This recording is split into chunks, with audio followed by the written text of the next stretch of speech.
People, let's get ready. People, let's get ready. Let's get ready. Let's get ready. Let's get ready. Let's get ready. La la la la la la la la la. La la la la la la la la la. Jumbey Village, Jumbey Village, for the village, Jumbey Village.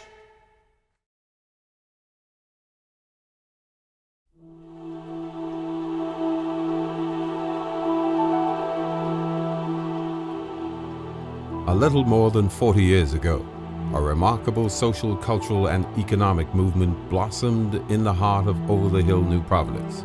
In fact, it happened right here in Coconut Grove. It was the brainchild of a man considered the quintessential embodiment of all things Bahamian. Unfortunately, the movement was to be short-lived, almost stillborn.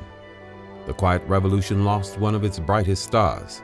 Some even go so far as to say that the social, cultural, and economic progress of the Bahamas was set back some 50 years.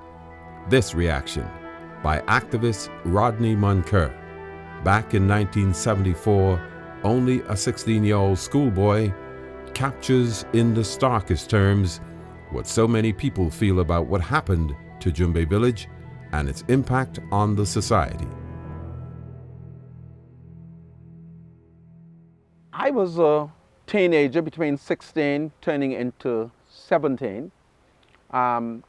This cultural expression of Jumbey Village meant so much to me and many other young people. We were very concerned about it. I didn't do or say anything about it. Wasn't given that opportunity to express myself politically until 1974. When Mr. Moxie moved a motion or a resolution for the appointment of a select committee to investigate the social, economic, cultural, and political plight of the masses. And so the destruction of that, in my opinion, was the beginning of the social chaos that we are now faced with. This, then, is the story of what might have been, and what in fact turned out to be Edmund Spencer Moxie's greatest triumph, as well as his biggest disappointment, the creation of a place called Jumbey Village, and his struggle to secure the ideals that would have guaranteed the progress first envisioned as part of the Quiet Revolution. It is told as seen through his eyes and those who reported on it, and in some instances, those who were involved in facilitating its creation and ultimately watching its destruction. But all of that was to come later.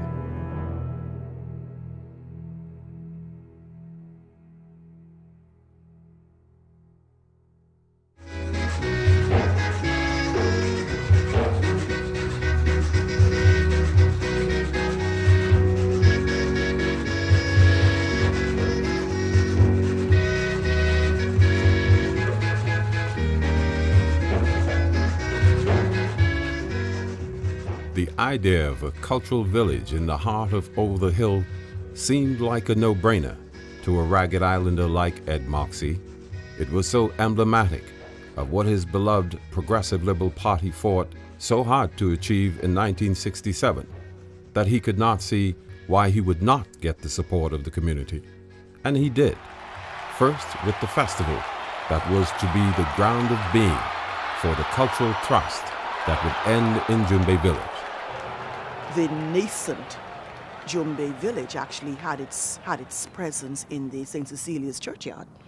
We used to have a festival, a weekend festival every year, and every year, with faith, they would construct those native huts, those native homes, and set up a kind of almost roving museum in the churchyard and on Coconut Grove Avenue eventually, of course, that dream got a whole lot big and was translated to the Jumbey Village site. But it had its beginnings in the Coconut Grove community and in the Coconut Grove Festival. All of these things through the inspiration of Mr. Moxie. Music and people have always factored highly in the life of Ed Moxie.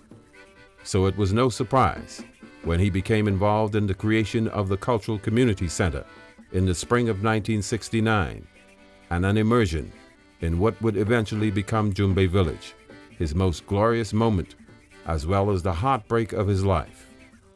Along the way to disappointment, he would find himself battling not only to keep his dream alive, but his good name as well, as that dream began to unravel.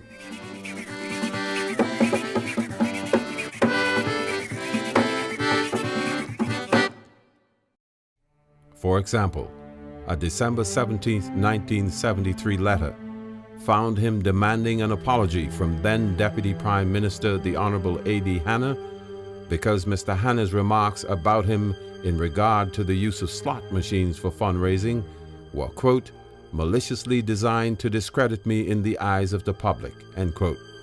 As in other instances, the apology was not forthcoming, and Ed Moxie would battle on.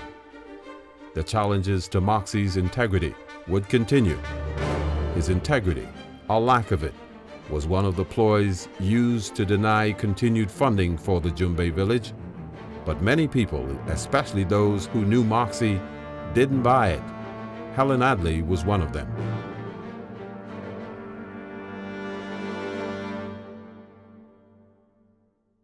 Now, you ended up meeting Mr. Finley during this time?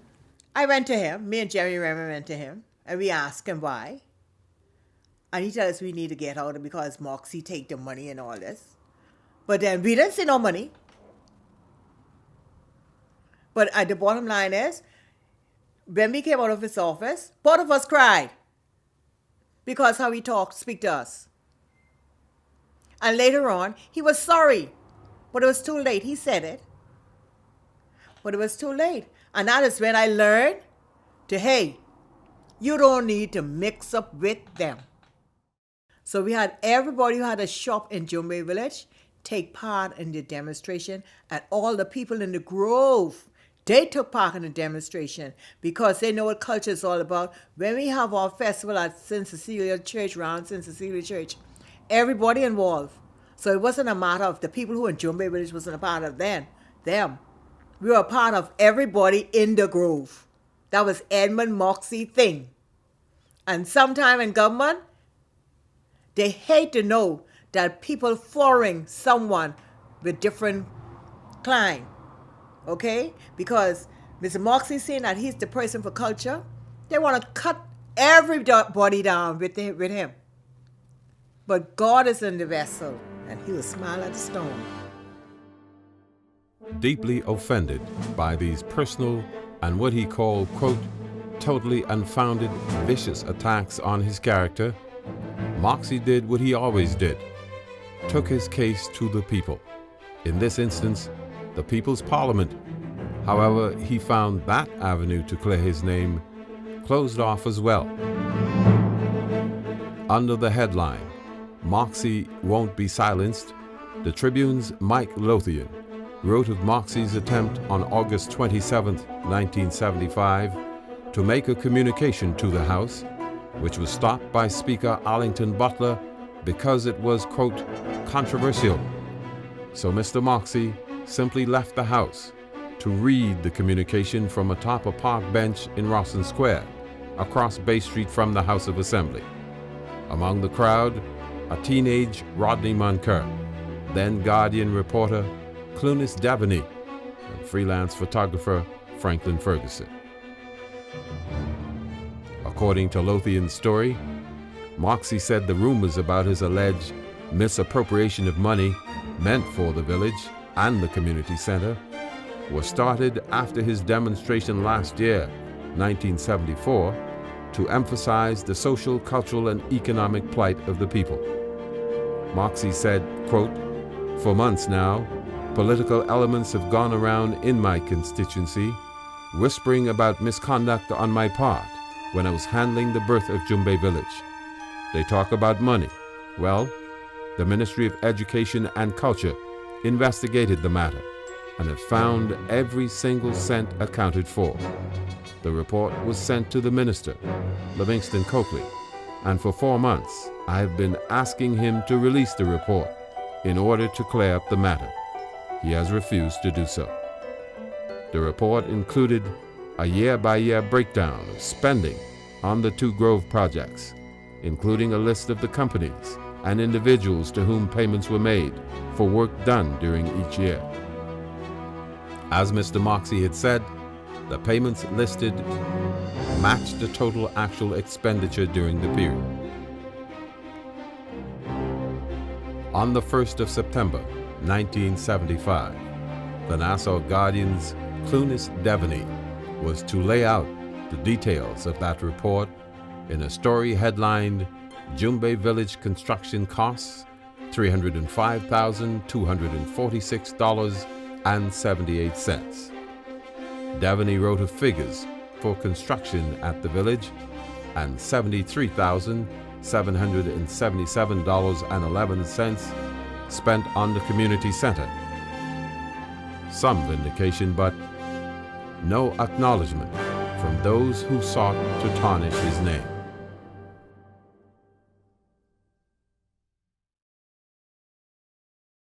To understand Ed Moxie's drive for social, cultural, and economic development, you need to know some of what informed his younger years.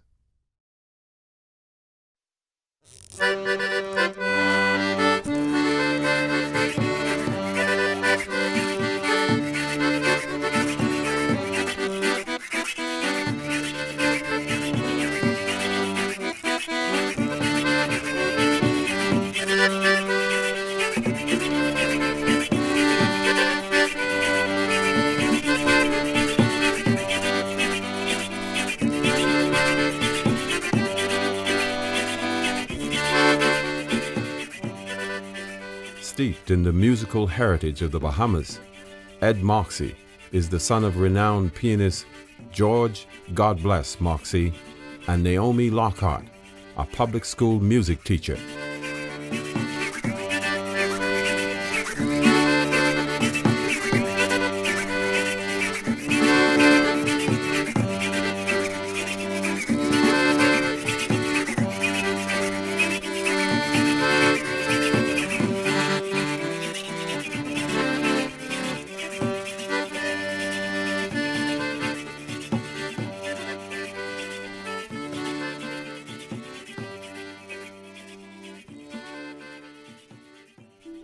In 1949, at the age of 16, I joined telecommunication in Ragged Island as a trainee wireless operator.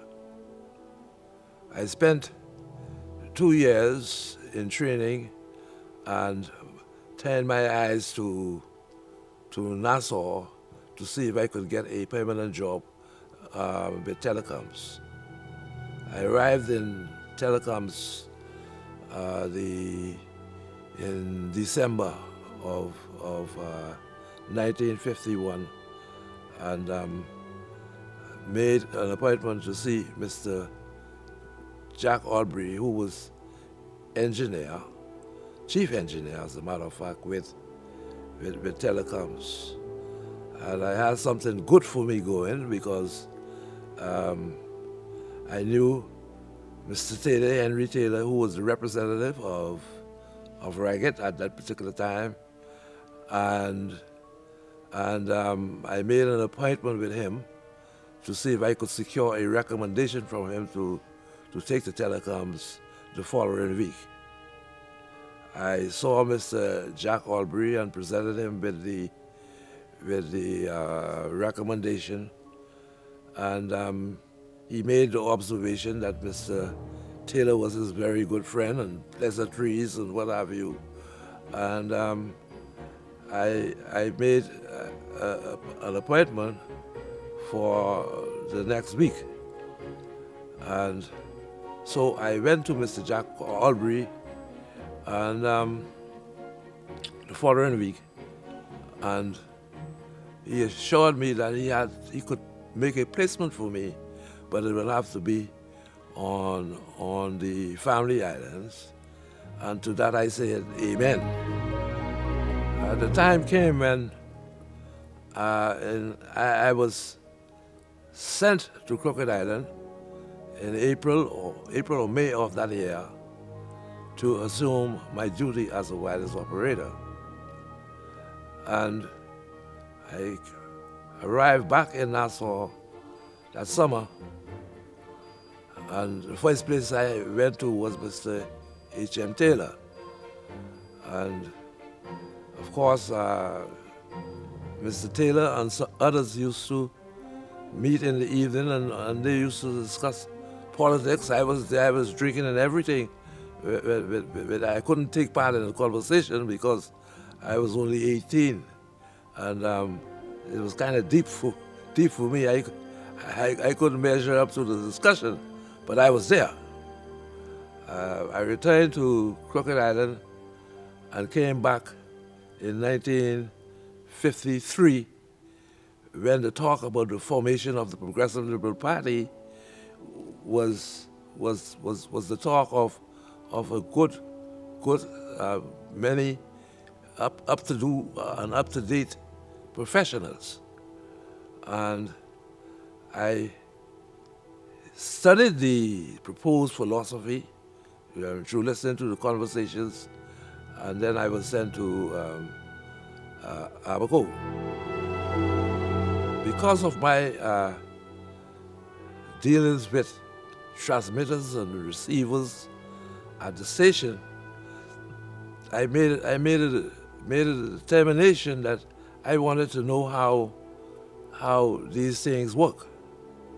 And I searched for a technical school in Chicago, Coin Technical. Found out the tuition fees and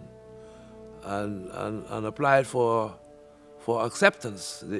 They accepted me, and I was on my way to Chicago to study electronics. And I came back and met the party in full swing. I immediately made myself available to the party to assist in any way, and I should like to say that from the time 1960 to 1967, there was not one meeting in this island that I didn't set up the machinery for. I used to be the first one to arrive and the last one to leave from 1960 to 1967 when we won the government. Now, because of the familiarity of the PLP organization, they sent out for candidates. And I will say at this particular time that our people who could have made tangible contributions to the party, they were in the background waiting, while other people went and stood on the front line of the battle. And that was when I thought that I should make an application to become a candidate in the 67 election, which was in 1966. I went to see the chairman, Mr. Wallace Whitfield, who told me that after relating to him the connection with the people in the Grove and the connection from Ackless, Crooked Island and Long Key, he said that he felt that I would have a good chance in the Grove, and asked me to make an application. I always remember the night when my application came up. Mr. Butler, Milo Butler, said, "Boy," he said, you applied for the thing?" I said, "Yes, sir." He said, "You ready?" I said, "Yes, sir." He said, "Are you prepared to leave your job?" I said, "Yes, sir." And he said, "Listen here, fellas, don't go no further. If Mr. Moxie would leave his job to go on the battlefield, no further question, I am with him." And I was nominated. And as a result, I was elected as the Coconut Grove candidate for the 1967 elections. After the elections, many members of parliament of the PLP, especially the backbenchers, came to the conclusion that the PLP, the government, was not acting in accordance with the philosophy of the people. Firstly, they isolated themselves in what they call the government and named the backbenchers, named the MPs, they were backbenchers. And they adopted an attitude that excluded the remainder from the government, the remainder backbenchers, in all the policy-making decisions. And based on the philosophy of the PLP, we thought that contravened the spirit and the philosophy of the Progressive Liberal Party, because we preached from Inagua to Abaco that the PLP would establish a government of the people, by the people, and for the people. And if the backbenchers was excluded from all the decision-making policies in the party, the people was immediately shut off from government. And that created, or did create, as a matter of fact, in the long run, a serious problem in the party. We felt that, especially after the speech from the throne in 1967, and from a personal perspective, when I heard the speech from the throne, I cried, because we believe, after listening to that speech, that it was only a furtherance of the same old UBP policies.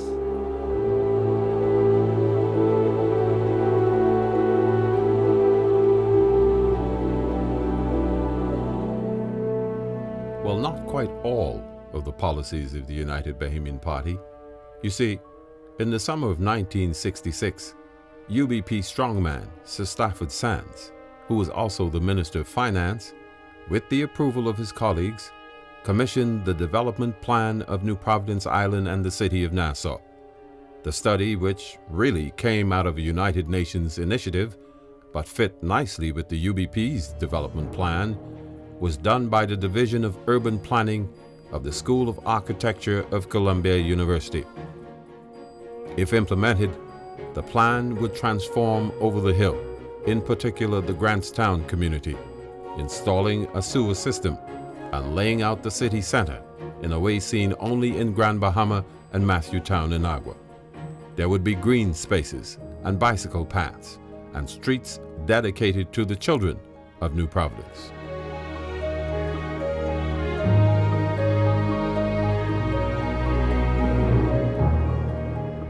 Every member of the House of Assembly, or MHA, as they were known in those days, received a copy of the plan. The study was not completed until the spring of 1967, and of course, by that time, Sir Stafford and his United Bahamian Party colleagues had all but been consigned to the dustbin of history. Elements of that plan were to surface 13 years later, albeit briefly, but at its core, the suggestions and recommendations would never see the light of day. In 1980, with the area already showing signs of physical as well as social decay, then Deputy Prime Minister the Honorable A.D. Hanna unveiled a proposed $20 million plan, the Grantstown Urban Improvement Project. The venerated Tribune reporter, Gladstone Thurston, wrote of the presentation, quote, "While acknowledging the development plan of New Providence Island and the city of Nassau, Mr. Hanna pointed out three crucial aspects of the plan that had not been considered and reasons why the plan was never developed. 1. There was no cost assessed for the implementation of the plan. 2. No one identified to pay the cost. And 3. No suitable organizational and administrative mechanisms for translating the plans into reality." Whatever those reasons, very shortly after his election, Ed Moxie says he became concerned about whether or not the Bahamian people would see the social, cultural, and economic liberation promised by the PLP's 1967 victory at the polls.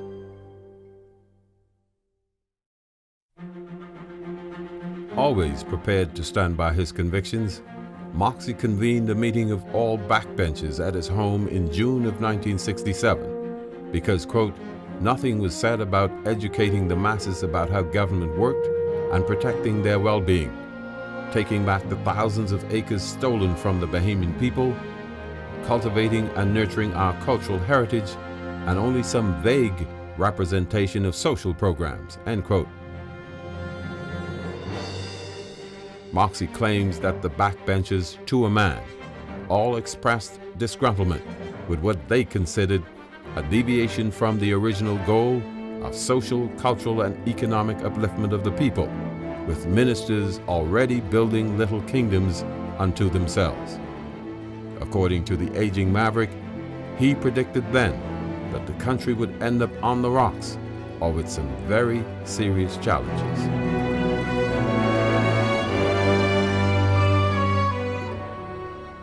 These days, he moves a lot slower, but the fire in the belly that made him demonstrate and fight for the cultural soul of his beloved country is still evident.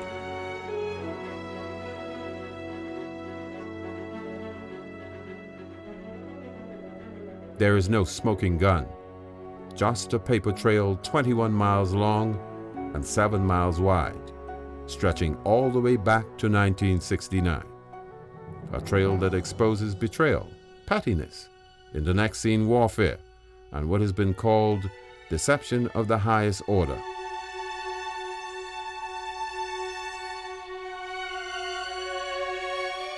It shows a government backtracking or just plain ignoring its own stated policy that, quote, "Community development must play a vital role in the development of this nation," specifically mentioned in the White Paper for Independence, that, quote, "Community development centers will be progressively and systematically established in densely populated areas to cater for prenatal and postnatal needs, child daycare needs, and the recreational needs of the people."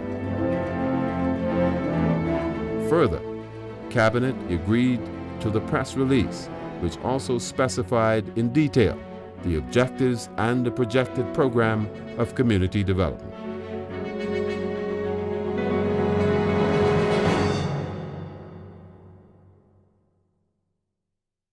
This is not hearsay. Those words written in November 1973 by Mr. Crispin Benjamin, then Under Secretary in the Ministry of Education and Culture, which was headed by Livingston Coakley.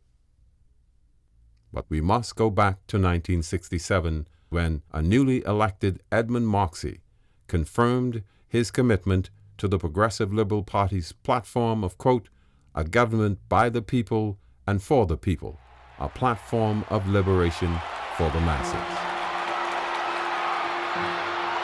But the social, economic, and cultural revolution was either not moving fast enough or was not being considered at all as far as Ed Moxie was concerned, Left then with no alternative in his mind, Moxie sought other avenues to keep the revolution moving.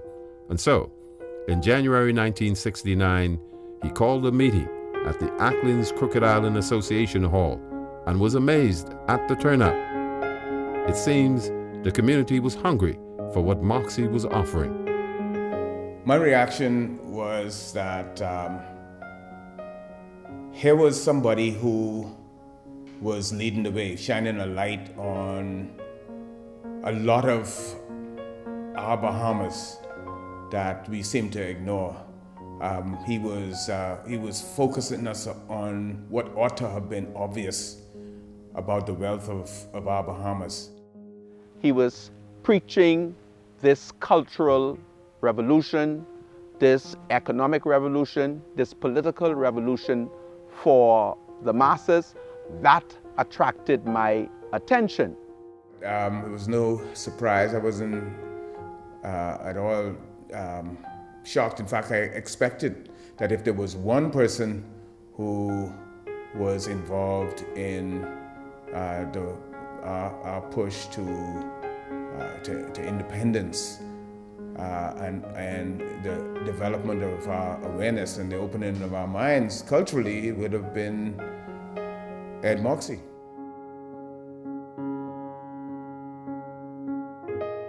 In 1969, Moxie established a social and cultural committee, the Jumbey Festival Committee, to develop programs for the community and surrounding areas. The initial steps toward what would become Jumbey Village were taken in Coconut Grove. Those steps were not initially pointing to Jumbey Village. Moxie was simply looking for social, cultural, and economic empowerment for his people. Edmund Moxie became the Member of Parliament for the Coconut Grove constituency, it was called, at that time. And I think we were fortunate because he was a very young man, full of ideas, very interested in community development, and came to us as constituents and said, listen, we can do some things here. We can improve the quality of life in this place. We can do some things for young people. And so one of the first things that happened in the Grove was that we formed a youth group, which was called the Southern Youth Corps. And that group moved a lot towards community activism, getting young people together, doing cleanup campaigns, that sort of thing. And then around and out of that, another group was formed with more cultural imperatives, and that was the Coconut Grove Chorale, where our MP, who is in fact a musician, formed a group for young people, teaching us to sing, teaching those who were interested the basics of music and musical instruments, forming a chorale, moving us within the community and then on to the national scene. Included were members of the Coconut Grove Women's Charity Club, the Junior JCs, the college-influenced Unicom, which was itself to play a major role in the development of Bahamian politics, and the Folklore Troupe, which made its debut on March 9, 1969. This was no fly-by-night presentation. Prime Minister Lyndon Pindling was there at the old Government High School auditorium, which was the big time back in 1969. Guests were treated to a cantata and a special rendition of Hallelujah, What a Savior by John Peterson. You can draw your own conclusion about how the Prime Minister felt. According to Moxie, he came a-calling several weeks later to, in Moxie's words, quote, make him a part of the machinery, end quote. He was offered and accepted the position as Parliamentary Secretary, Community Development, an appointment that was to bring him more frustration than fulfillment. In April 1969, after concluding that the community lacked proper facilities for social development, the committee decided to embark on a self-help fundraising campaign to construct a multi-purpose community center. The center would provide the following services: a nursery, library, cultural workshop, a pre- and post-natal clinic, and a small theater was to be off Broadway to Jumbey Village's Carnegie Hall. the first fundraiser was in the form of a telethon held at Garfunkel Auditorium, Madera Street, on Father's Day in June of 1969. $9,000 in pledges, thousands of blocks, and other building materials resulted from this initiative. These, along with funds raised from 2 festivals, went toward the construction of the first phase of the community center. All they needed was $100,000 to complete the project. They never received it. These pictures show what Ed Moxie wanted to rescue his people from: the indignity of public exposure in their infirmity. Theresa Moxie explained what it meant to the residents of Coconut Grove. The community clinic was situated on Market Street in a building that the government would have been renting, and the waiting areas for that clinic was outside, and the benches were all lined up on the outside, and the doctors and nurses and whoever were inside, and you sat on that bench until your number was called, and then you went inside. Well, suddenly we're going to have our own place. It's going to be covered, and you're going to be able to attend the clinic with some dignity. That made a lot of difference for us. This is what the center looks like today. The preschool with Miss McKinsey, the clinic with the nurse Boyd, and the library with Mrs. Sargent, helping to nurture a new kind of Bahamian. Inside the library, the visage of Louise Dames looks out over the book stacks and maybe into a future that should have been. Louise was a handy woman from Exuma, whom Ed Moxie says was an invaluable asset to the community effort. There's no cultural workshop for the arts or 200-seat theater. Jean Vanderpool's construction company took what would have been the theater workshop to belt costs. Longtime librarian Brenda Sargent remembers what happened next. Well, I understood it was supposed to have been an auditorium where they could have had functions for the community. Anytime anyone needed it, they could have the use of it. The whole building was up to bell costs, partitioned off. Every room was there. But after a period of time, day after day, month after month, the building just disappeared.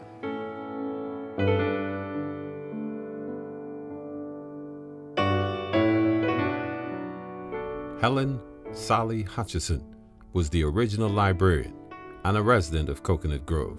The building they were supposed to go up, but they never got around to going up. It was not supposed to be just a one ground floor. From what I gathered, it was supposed to have rooms up top and an auditorium in the back. I'd like to see if it's possible for them to continue going up. Probably they could use some other government office up if they go up, and the library could be to the bottom. That's what I think. I don't know, how the government feel about it, because, you can't do anything without permission or whatever from them. The land for the construction of the center was owned by the Baptist Convention, at that time under the leadership of the revered Reverend Dr. Ari Cooper Sr. So, in exchange for the Coconut Grove property, along with other considerations, the government made available the land that eventually became the site of what is now the Jordan Prince William High School. Monies to construct the school were also received from the Premier of Sidney Poitier's Buck and the Preacher. It took a special trip to Los Angeles as a member of the board of the school for Ed Moxie to convince Poitier as he filmed They Call Me Mr. Tibbs. Meanwhile, on August 1st, 1969, Moxie's Jumbey Festival Committee organized the first Jumbey Festival on Coconut Grove Avenue on Emancipation Day. It was also at this first festival that Timothy Gibson, then a forgotten music teacher at the Ridgeland Primary School, was plucked from obscurity to pen what would be the precursor to our national anthem. He called it a national hymn. Gibson's other responsibility was to ensure that there was four-part harmony for all the Bahamian music in the Independence Music Festival, a novel idea at that time. Well, it gon' rain, little children. Well, Lord, we gon' send the water from Great God Almighty gon' raise them a little higher. It gon' rain, it gon' rain. Well, it gon' rain, little children. Well, Lord, we gon' send the water from Great God Almighty gon' raise them a little higher. It gon' rain, it gon' rain.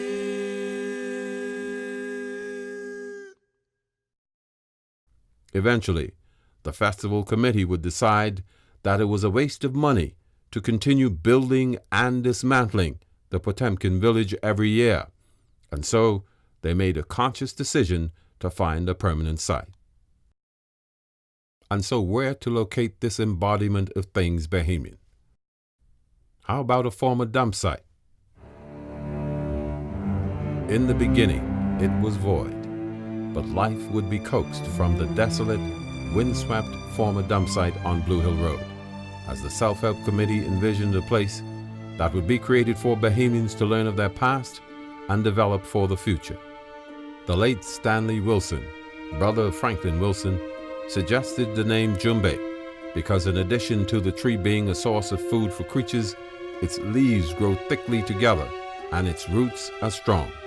To Ed Moxie's committee, Jumbey symbolized the Bahamian people growing strongly together, and the Jumbey Festival was designed to cultivate, preserve, and promote our heritage and culture. And in 1969 and 1970, it did trigger a much-needed awareness of things Bahamian, such as our music, dance, food, and craft. The festival was centered on an original Bahamian village, commonly called the Big Yard.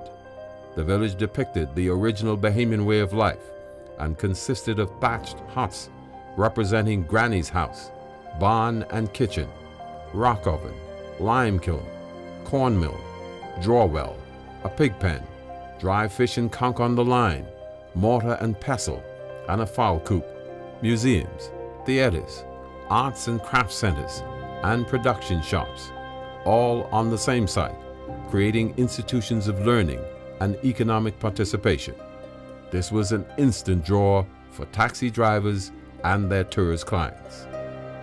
And so, in 1971, the Jumbey Village would be born, and a legend created with the Ministry of Works playing a pivotal role. When I heard about the village and what was happening down there, I said, my, what a wonderful plan that was originated by Mr. Moxie. A couple of things that really struck me. One was the location, because here it is now on a main road like Blue Hill Road. I remember when Blue Hill Road as a boy was nothing but pasture. It was nothing but pasture with cows and animals and so on, and there was this very large farm. And of course, when I thought about the village, also just before where all the farmland was, before all the schools were built and all the development in the Yellow Elder constituency and all that, right? I thought, wow, I love this location because it's in an area whereby it would have affected all of those persons in the Grove area, mainly because it was Cordo Avenue, I think where Mr. Moxie started, where he made his monument, and so on. And Cordo Avenue led directly into the village. But what was so exciting about the village was the fact that at the time, the Ministry of Tourism had a program called Jumbey Summer, which was held every Friday night downtown. And of course, it was a free-for-all after the show with the fire dancing and the jumping dance and all that. After that was done, then all Jonquinoers were free. Whoever they were just free. No particular group. Everybody was free to take to the streets. And so right after the show, you know, we would do a rush up and down Bay Street. Sometimes I was dressed to kill. And the music was so sweet that I had to grab me and pay a cowbells or do something or dance or do something, right? And we used to take that group over the hill. We'd go over, I think it was, we went over Market Street originally. And we went over Market Street, down into Cross Wolf Road, down into the Grove, and then we got to Cordo and made the right turn on Cordo and headed straight for the village. And so every Friday night, there was this intensity in the village. And I can truly say that hundreds and hundreds of Bahamians followed that parade from Bay Street to the village. And the show just went on from there, wee hours in the morning. And it was truly a place for young people. It was truly a place to gather. It was truly a Bahamian environment and atmosphere. It was truly cultural. And I just want to congratulate Mr. Moxie for such a great idea that came to an abrupt ending. It was almost like, I'll say, from a Mount Everest to the Valley of the Shadow of Death. Dame Dr. Doris Johnson, then Minister of Transport, gave permission to move Phil from Arawak Key, and the Honorable Livingston Coakley, then Minister of Works, made available the D8 tractor and grader to clear and grade the site. Mr. Thurston was the operator. Arnold Cambridge was an almost irresistible force in making things happen. A special team of prisoners who were paid a stipend on a special work release program, led by Father William Granger, also made an invaluable contribution. Gene Vanderpool and his construction company would become synonymous with the construction of the site. The late Carlton Francis, who wore two hats, finance and education and culture, ensured that the Arts and Crafts Center and commercial shops were funded, and Resorts International provided staging and lights for the theater for the performing arts.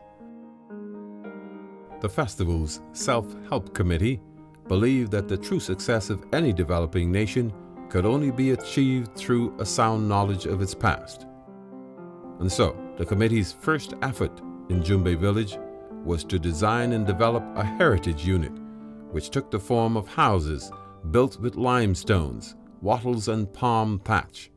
The structures included Granny's house of living quarters, the barn for storing food, and the kitchen. Father Granger's team from Her Majesty's Prison provided the labor. Arnold Cambridge designed and supervised the creation.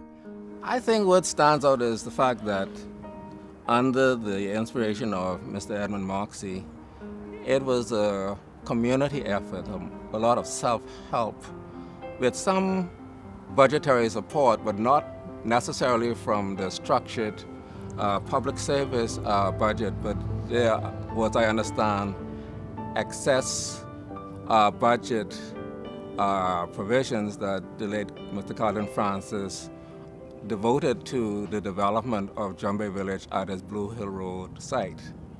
So it was not necessarily a very structured provision by the powers that be.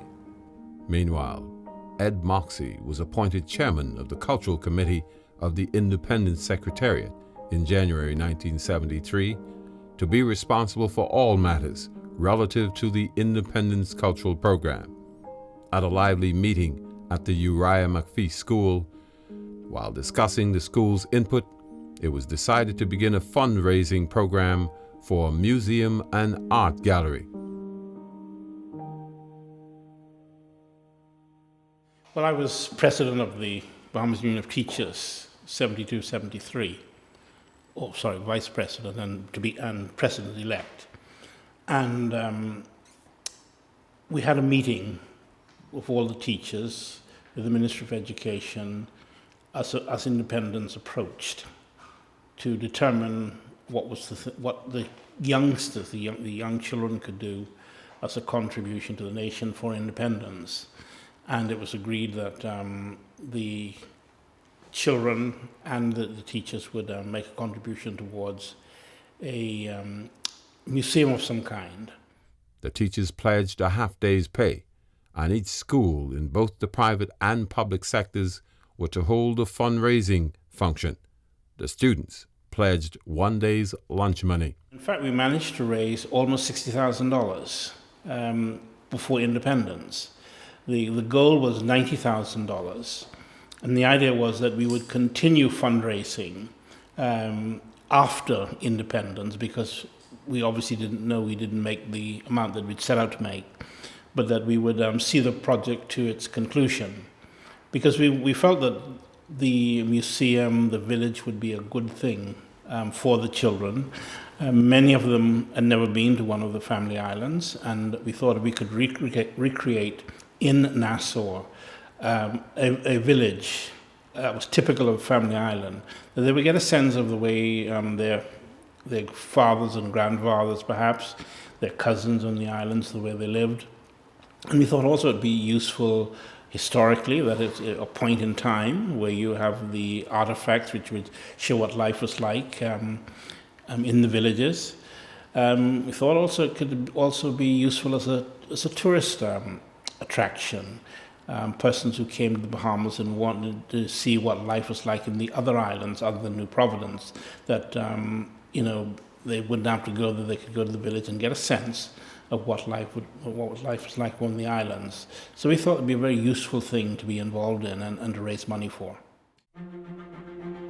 It was later determined that the unit would cost approximately $100,000. Donald Cartwright and Pat Ramming would be extremely generous and draw the plans free of charge. The ubiquitous Gene Vanderpool constructed the building at a huge discount.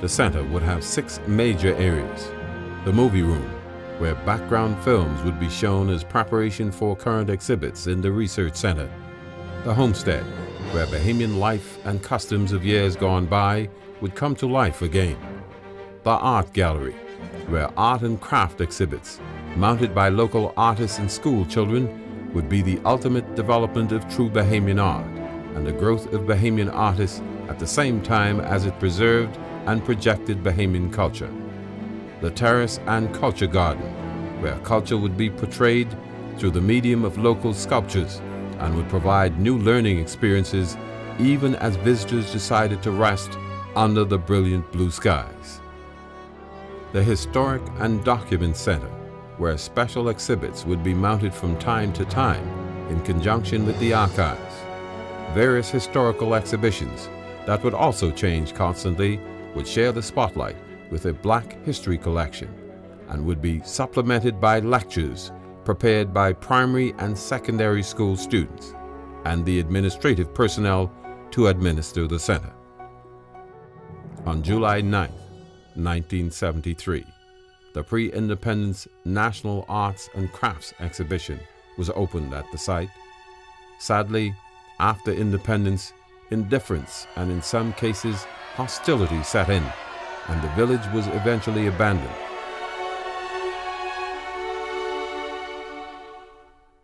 There were many stories written over the years chronicling the demise of this national treasure. In addition to those stories, there are personal testimonies about the national disappointment.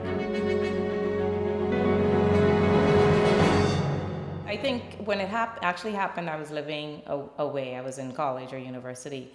But it was always something I thought was going to come back for a long time. It's strange because it was there, and there were buildings and there were structures, and even though it was falling down, I somehow, I guess in my naivety as a child, I thought it would come back, because to me I had good memories associated with the place. But it didn't, and when it was raised, I remember feeling a sense of loss, even though it had been, physically it had ceased to exist a long time ago. Well, spiritually, I guess, in a way, it had ceased to exist a long time ago. I just, the remains of it, I guess, were still important to me to see, because it suggested a certain type of possibility for me, and a possibility for the country. And it just, they changed the narrative when they raised it. One cannot talk about Jumbey Village in a vacuum. Remember, the quiet revolution had borne fruit.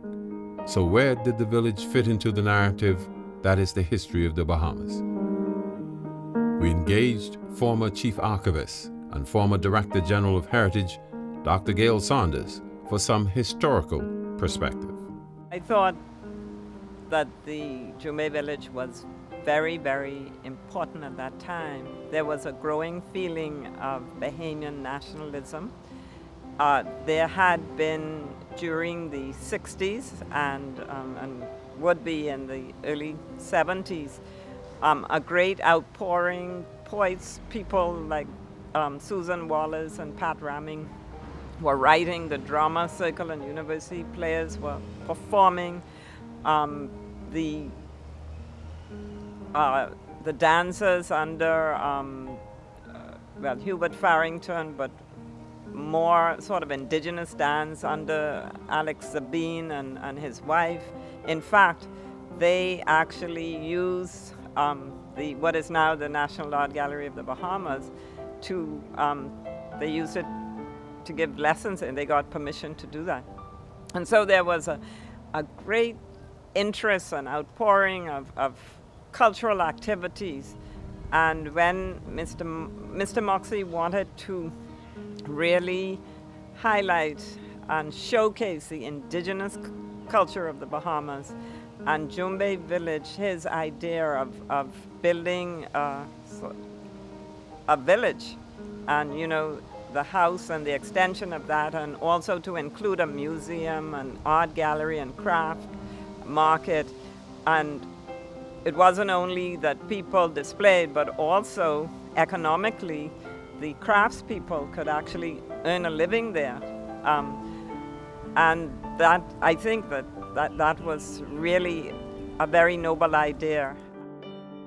And so, what are we to make of the cultural disaster in Coconut Grove? What did we lose? And what can we do, if anything, to salvage some of Ed Moxie's dream? It's very difficult to point to anything that is sustaining.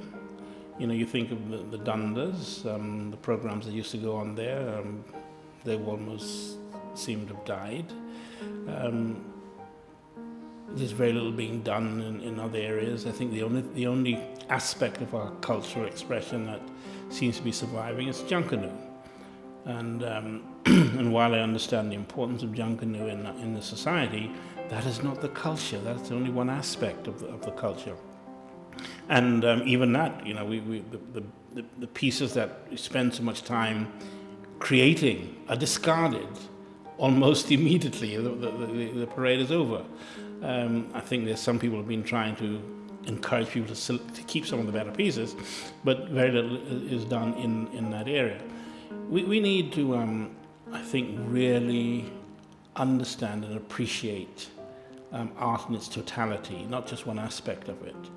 And hopefully, maybe this documentary might spark some people into thinking, or maybe there are things that we can do. It needs to be supported by the people, though. Government support is important, yes, but I think the people, art ought to come from the people, and they ought to appreciate it and ought to celebrate it. Honestly, I have to believe that anything is possible, but in order to move on. But it's a question I've been posing to myself in recent times. I just don't understand really whether it is possible right now, or I don't know if it is. I don't know if I have enough faith to say that it is, but I'd like to believe that it's possible. We just have a very short attention span, it seems. And I don't know if our culture is wired in the same way anymore. I don't know if we have the same sense of urgency, or the same sense of, or maybe the way society is made up now sort of circumvents that. We have a lot of, our passions are subdued really quickly here, but we're going to need to. We're in the 21st century, and I think the Bahamas is going to have to change its way of thinking in order to move ahead. Otherwise, we're going to be left behind. Not only we like to think of ourselves as, a really big cheese, but in a sense, we are falling behind in so many ways, and we're falling behind regionally, and not to mention internationally, and we talk about globally. So it's time for us to really sort of pay attention to ourselves, be Bahamian, know what it is, live it for a change. Being a public servant and employed with the Ministry of Youth, Sports and Culture, and particularly the Department of Culture, I think it's time for us to actually sit down and look closely to the aspect of bringing about another Jumbey Village. Perhaps we may need to form a committee with not just the Department of Culture, but of course to link with cultural groups in trying to find a way to recreate Jumbey Village by first of all identifying an area and to create some means by which our people can be entertained on a weekly basis. All right, somewhere to go, something to do, good fun, good entertainment. Of course, you know, Brother Moxie had created a gift shop in the village, which was where one had an opportunity to sell all of their indigenous Bahamian souvenirs and handicraft. Also, artists who were unborn or who were unknown at the time had the opportunity to exhibit all of their paintings down in the village. If we could just get a piece of property and build a long shed with all the crafts in this shed. Just saying, as I'm an instructor at BTVI, I'll have 30 students under my umbrella in my area. And I'll train them. And when they finish training, I could also let them stay if they don't get a job or they can't go on their own. And stay there and make the items and sell it to the straw vendors. The straw vendors have no need to go to the United States or wherever, Cuba, wherever they go for craft. They have no need to go for that. We have enough culture people here, enough craft produced, and people just piling up for that day. I am one of them who piling up for that day when craft could be number one in this country. We replace Jumbey Village in the building of new institutions that help to connect us, reconnect us to our past, to our history. Art and culture and heritage are our most important tools in rebuilding our nation. Heritage because it connects us to our past and teaches us how our ancestors survived in these islands, what buildings they built and what clothes they made and what food they ate. Culture is that which teaches us about not only who we are, but teaches us about what we do every day to be able to live, what we eat, how we praise, how we sing, how we tell our story, how we pass on traditions from one age to the next, one generation to the next generation. And art, of course, is that very personal expression of ourselves that is unique and special, that has been influenced by the culture and the heritage of our people. What connects you to me is that we share that heritage and that culture. And whether you make your art as a producer of this film, and I make my art telling the story as a painter, as an architect, as a writer, we connect because we share in that bond. Kayla Lockett Edwards reminds us that all of we is one family. And that's at the root of why Jumbey Village is so important, because it causes us to see our relationships to each other in a very powerful way.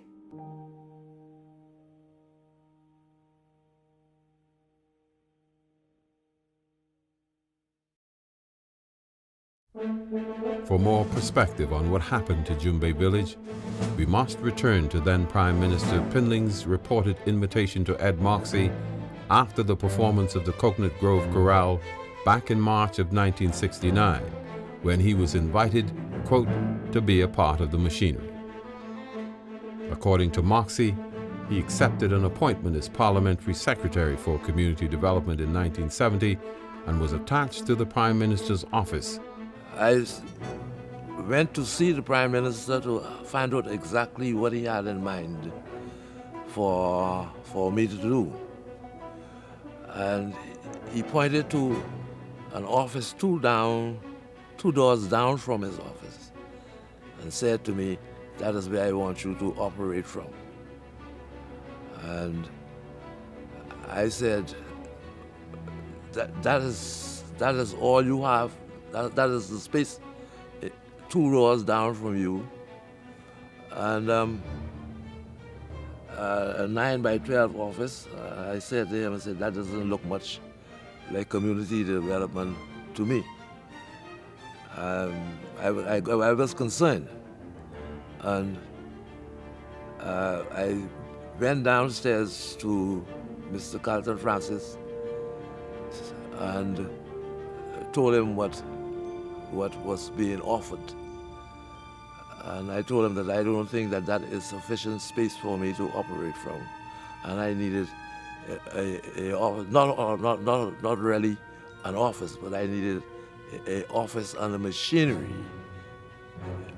And I was looking for such space, but I was disappointed with what the Prime Minister offered. And he said to me, I think I could help the situation. And he gave me a space in Centerville at overhead of the Spotless Cleaners, where there was ample space to set up the machinery that I thought was good enough for a community development program. I then set to draft up a proposal calling for a administrator to assist me, and of course some officers in culture and social development. I also sought from the United Nations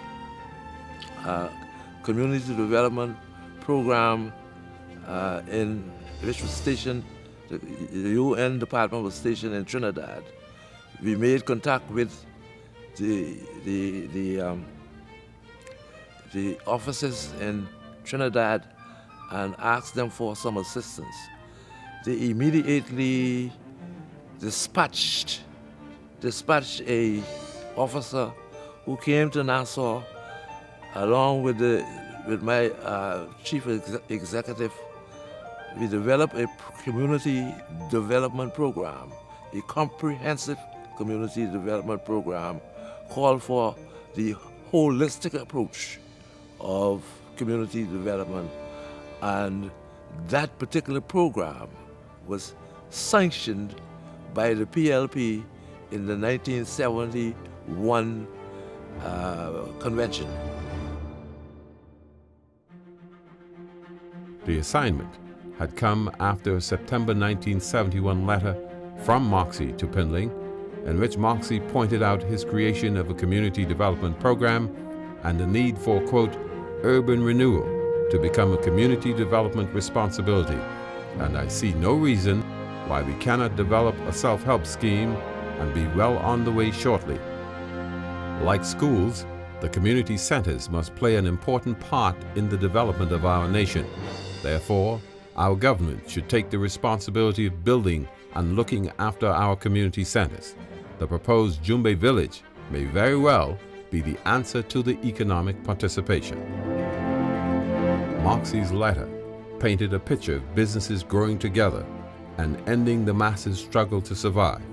It was here that he outlined his vision for what would become a pivotal tool in youth development for governments going forward. It was now time, he said, for the establishment of a Ministry of Youth and Community Development. Quote, following the pattern of our Caribbean neighbors, I humbly beg that you use your high office to put community development in its right perspective, clearly defining its responsibilities. I am convinced, said Moxie, that putting this machinery under anyone else would only further retard the progress of our people, end quote. Anyone else, as in, quote, any other ministry. Moxie says to this day he isn't sure whether or not the wording of this particular missive was further used to discredit his intentions.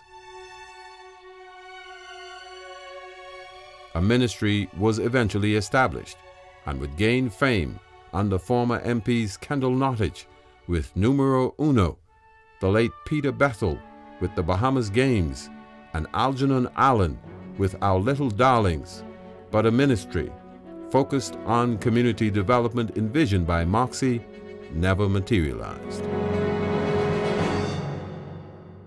The move to create a ministry of development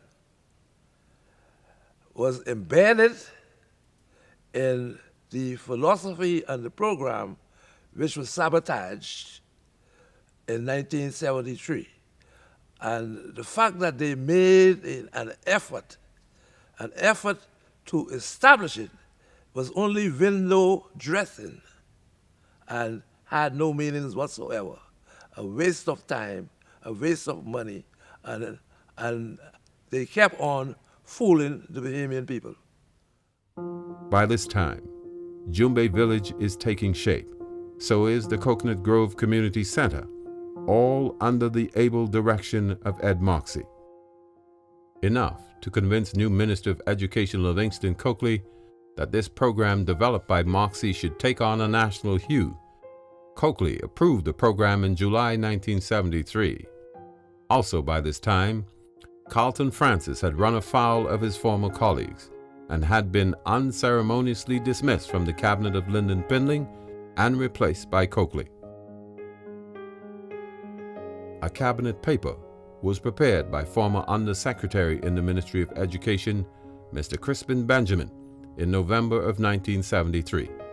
The paper sought the approval of the cabinet for its inclusion in the 1974 budget.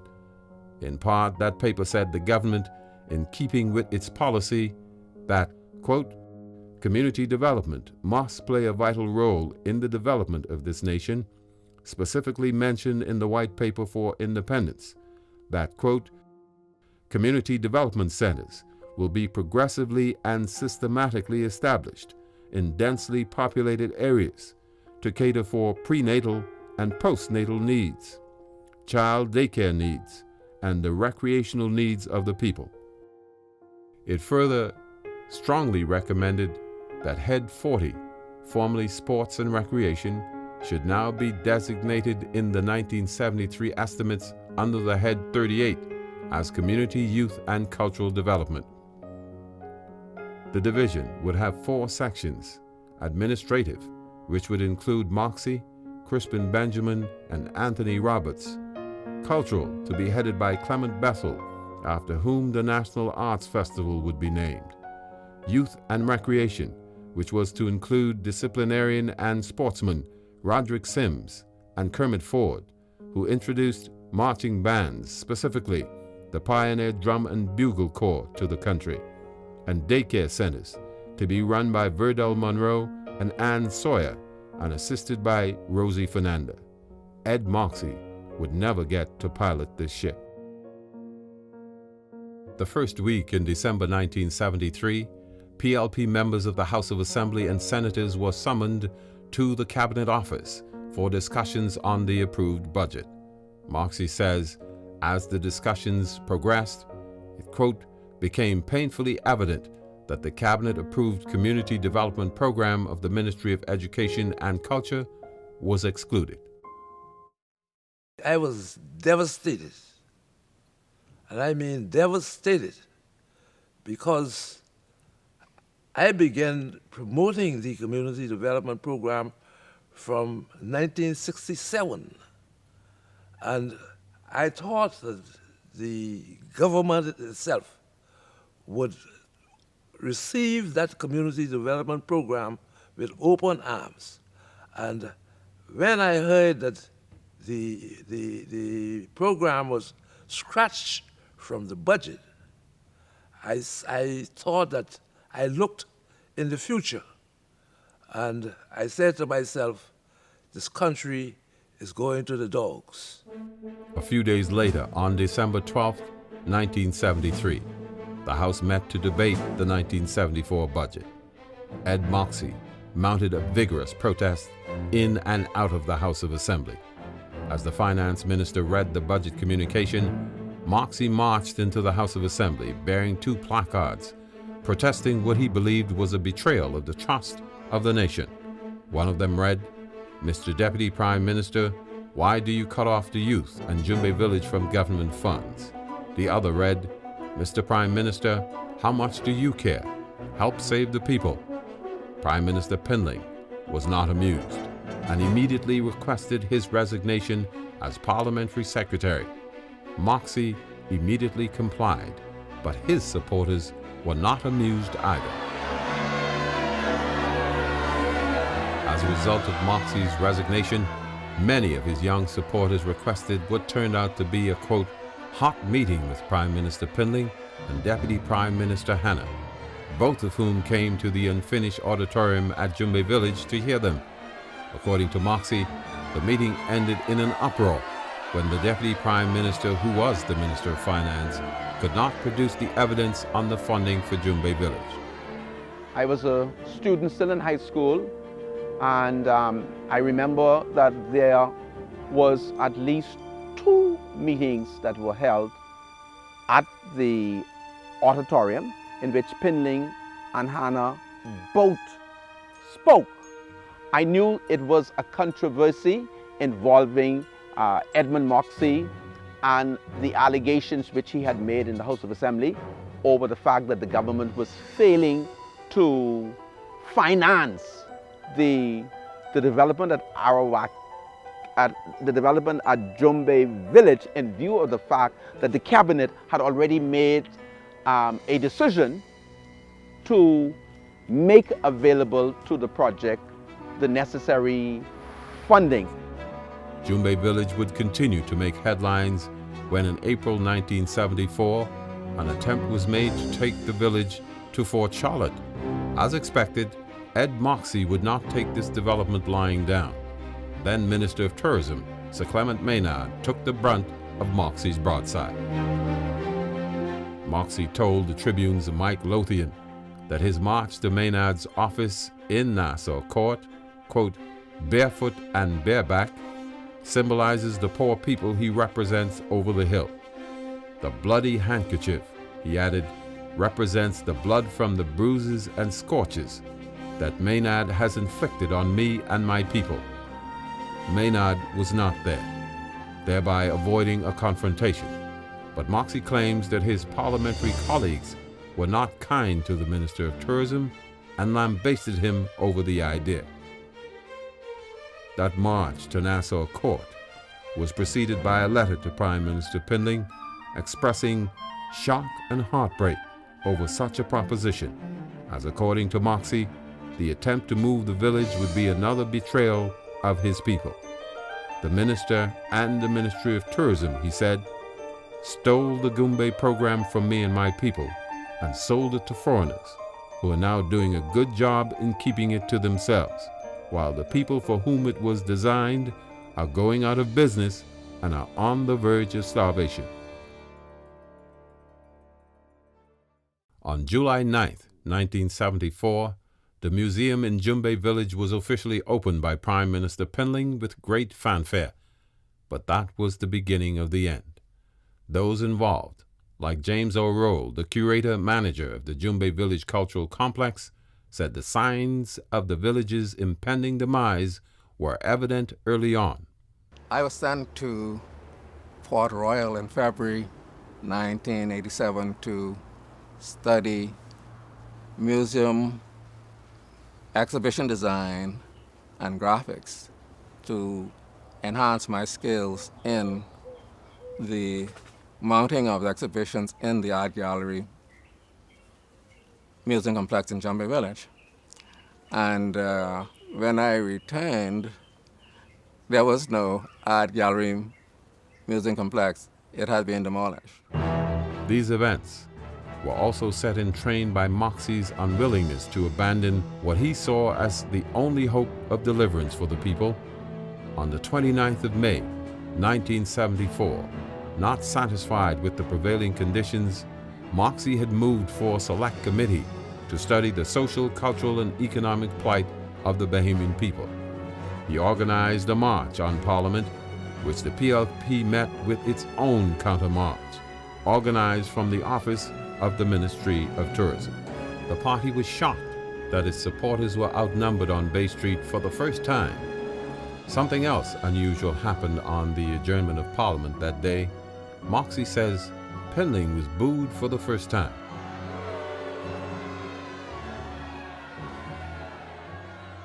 Mr. Speaker, I wish to say at the offset, sir, that I am a voice of a PLP crying in the wilderness for the PLP.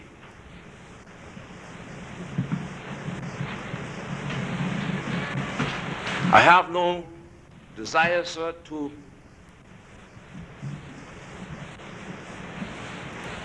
form another organization. I have no desire, sir, to become involved in any move that will cause the Progressive Liberal Party's downfall. But, sir, I will have to say that the time has come when all men, high and low, must understand that there is something seriously wrong in this country. I am today, sir, the father of the Progressive Liberal Party in this chamber.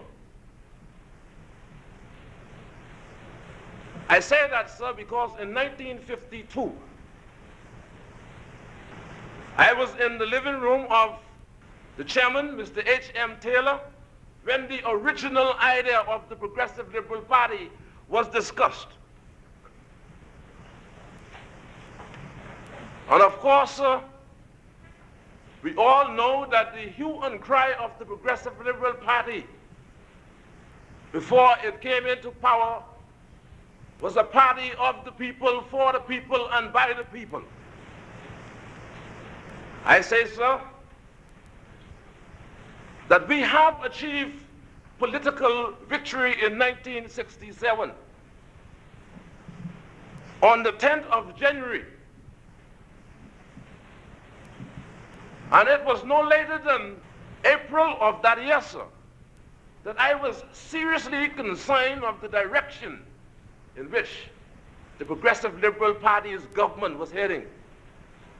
Many of my colleagues can bear me out. I had several meetings at my house and expressed concern. And we tried desperately for 7 years, sir, to bring the Progressive Liberal Party's government into line, a government for the people. Along with Arawak Holmes Franklin Wilson, his committee would include the deceased Oscar Johnson, Cleophas Adley Sr., Cyril Tynes, Noel Roberts, and Carlton Francis. But their efforts would be rebuffed, and the committee's work would suffer the same fate as Moxie's other initiatives. He refused a request to change the report, but the then Deputy Director of Statistics, now Justice Neville Adley, did the job for him.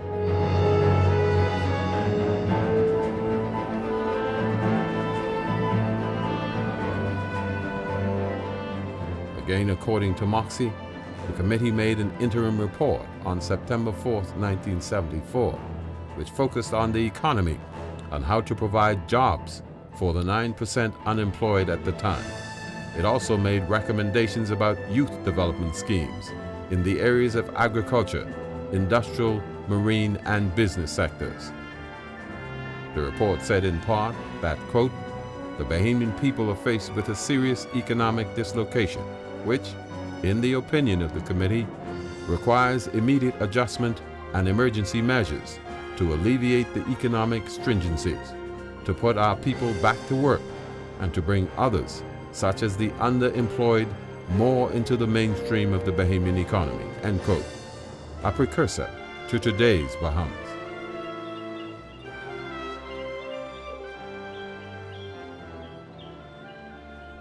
The committee used statistics and expert views and evidence provided by the Ministries of Agriculture and Fisheries, Development, Education and Culture, Finance, Labor and National Insurance, Tourism, Departments of Customs, Public Personnel and Statistics, the Central Bank, representatives from the banking and insurance community, construction industry, Nightclub Operators Association, trade unions. Also available to the committee was a recent report by an economic mission from the World Bank, which visited the Bahamas from the 18th October to the 3rd of November, 1973.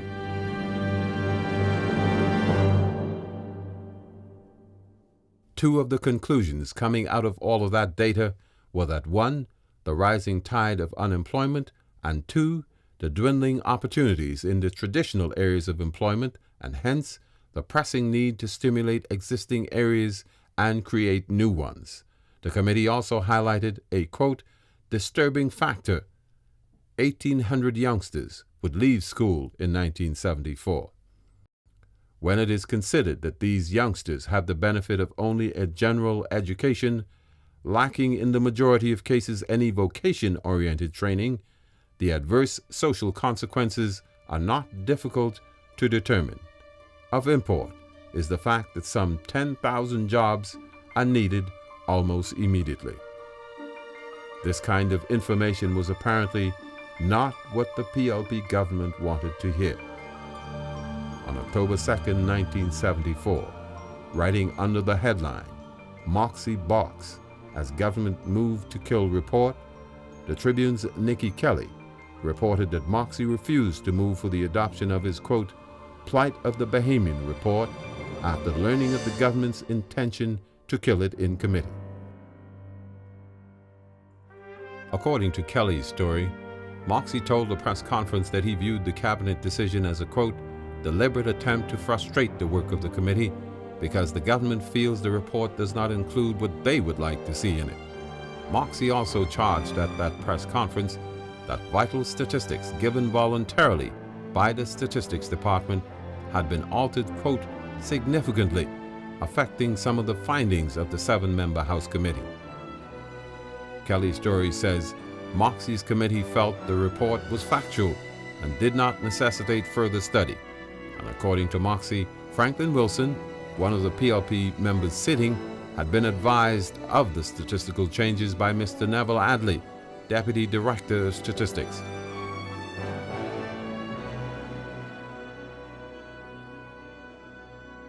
Moxie says, days after the report was tabled, he was called into the office of the Prime Minister, who expressed concern with the contents of the report and wanted it sent back to committee for further consideration. The MP objected, pointing out that the report was not a government report, but a bipartisan report that included the opposition, and any changes would need their approval.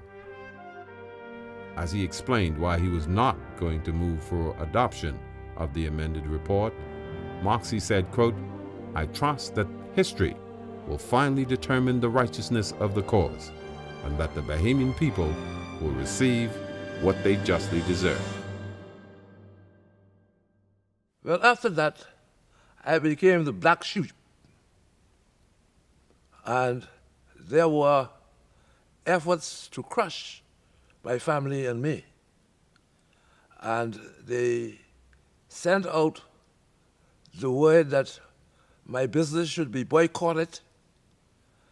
I did not receive an answer from the letter I wrote to the Ministry of Education and Culture in connection with my daughter having a scholarship, being granted a scholarship And I heard from the grapevine that they said that I will never get a scholarship from the Bahamas government. And they carried out that mission effectively. Even after we paid my daughter's fee to the college, she came back, and when they found out, as a matter of fact, she graduated, came back and got a job at the Ministry of Education. And she slipped through the crack. But when they found out, 6 months after they found out that my daughter was employed by the ministry, they fired her. And I would like to tell you that they really threw me under the bus, and I mean, use a roller coaster on my behind. Jumbey Village was abandoned by the end of 1975. Vandalism set in and several fires were set, and by 1986 had become an eyesore and a sad monument to governmental neglect. Finally, in September 1987, the remains were flattened and carted off, back to the dump from which it came, to make way for the National Insurance Board. It was a move that was met with vociferous and vigorous objections from the Cultural Affairs Division in a special minute paper.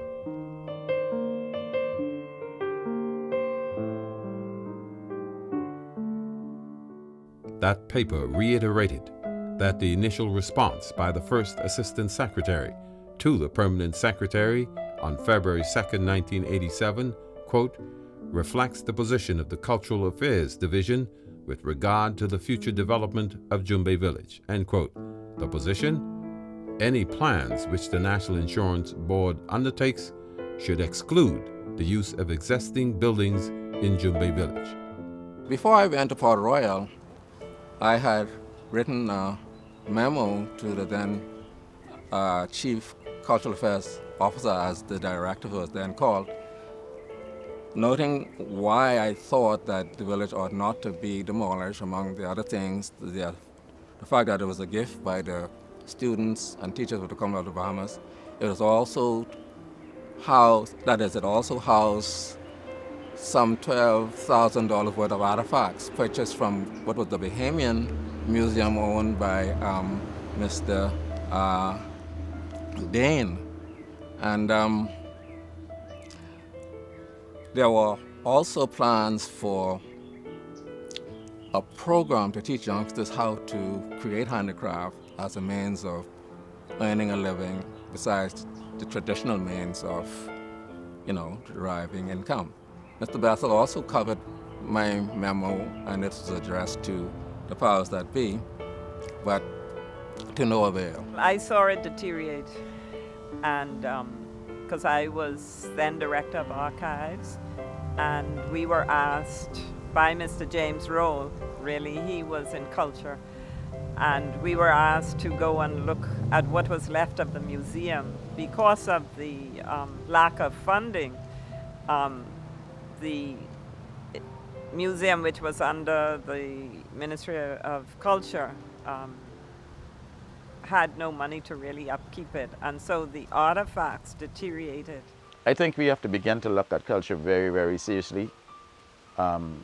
Culture has always been an appendage to either it's presently the Ministry of Youth, Sports and Culture. It's been this, that, and culture, that, and the next thing, and culture, that, this, that, and that, and culture. And culture, is, to me, seems to be an appendage of the body and not so much a concentration. I think they're just doing culture for the fun. I mean, I don't think we're actually very, very serious about our culture in this country. Although national insurance is there, that's still a part of a culture area. We have that long pond there. Little huts could go there. You know how much people is to come there on Sunday evenings and just go to the pond with their children trying to explain and asking different people about different things. Some students need little ideas about their homework about Jumbey Village. Storytelling, we had all that in Jumbey Village. The thing is that what it could have been. I've been to some these native villages recreations in some of the Latin countries, and there you go. You could buy the art. You can see what life was like, get a sense of what life was like in those parts.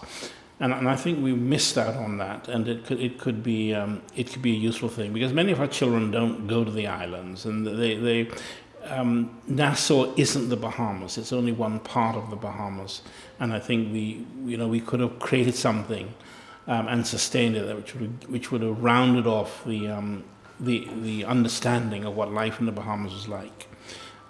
We missed that, and it might be very difficult to do it again, because after all, you're only independent once, and that was intended to be something special for that particular purpose. It was intended to be a gift that kept on giving, and the fact that it was destroyed the way it was, I think, was really a terrible thing to do. We need to invest more in cultural development. The government needs to benefit from people who can give it better advice in that direction.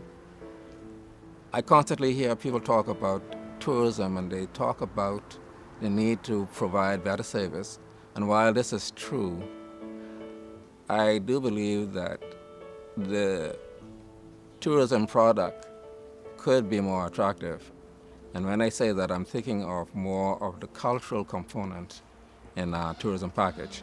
I'd like to think that all is not lost. I'd like to think that the National Art Gallery and institutions like this, that Jumbey Village sort of sowed seeds, and that, that there are some seeds in Babylon, I guess, or there were some seeds in the fact that places like that sowed seeds in individuals like myself that were able to partake in it in whatever small way.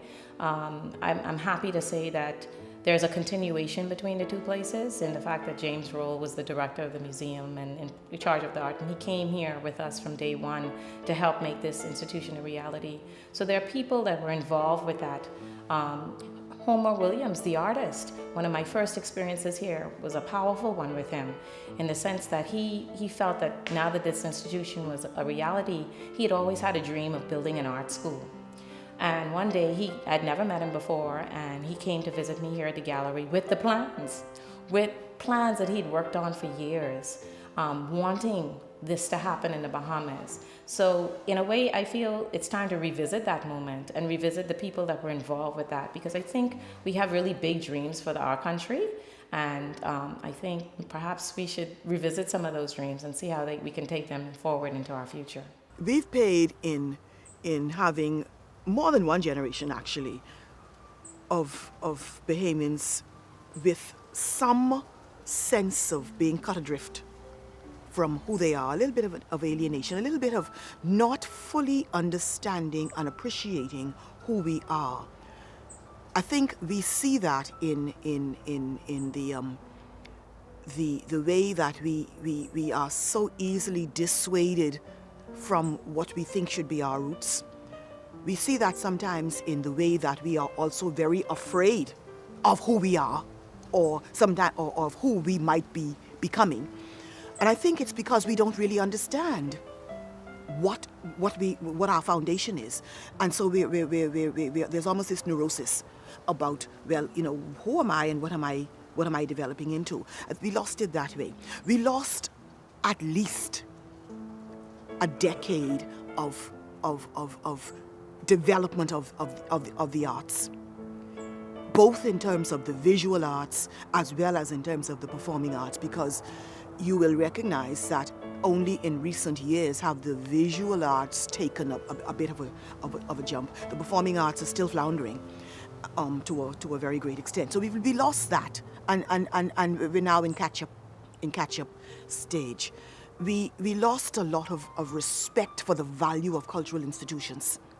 because one of the first ones that we had that came from where cultural institutions ought to come from, which is the root of the people or the heart of the people, we tore down without giving it even 2 full decades of existence.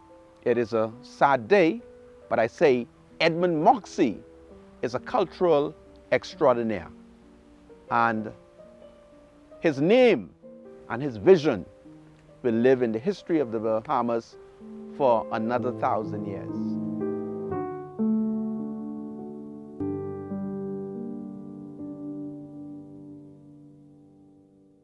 From the dust it came, and to dust it returned, taking with it one of the most visible signs of Ed Moxie's fight for social, economic, and cultural empowerment for his people. Thankfully, there is still the daycare center, and the clinic, and the library. There is no other way to say that we lost the map to our cultural and social deliverance on the shores of Big Pond. It is buried beneath the foundations of the National Insurance Board. The questions abound. Chief among them are, is there any chance that the vision can be revived with what should be a more enlightened citizenry, or are we still adrift in petty provincialities? If we are going to save our nation, we must find the answers now. Of course, we could always go and see Ed Moxie. It was his map, after all. People, let's get ready. People, let's get ready. Let's get ready. Let's get ready. Let's get ready. Let's get ready. There's a National Jumbey Festival around Nassau Town. It's at the village, Jumbey Village. Down to the road, story must be told about the village, Jumbey Village. Jumbey is a plan to feed the billy goat. That's not a name the Jumbey came about. For the village, Jumbey Village. Na na na na na na na na na. Na na na na na na na na na. Na na na na na na na na na. Na na na na na na na na. A community development plan is a pretty good shit of man. Moxie, Edmund Moxie, clean up the dump and fill in the slump for the village, Jumbey Village. It's the time with you in mind to bring back the feel of your time, village, Moxie Village.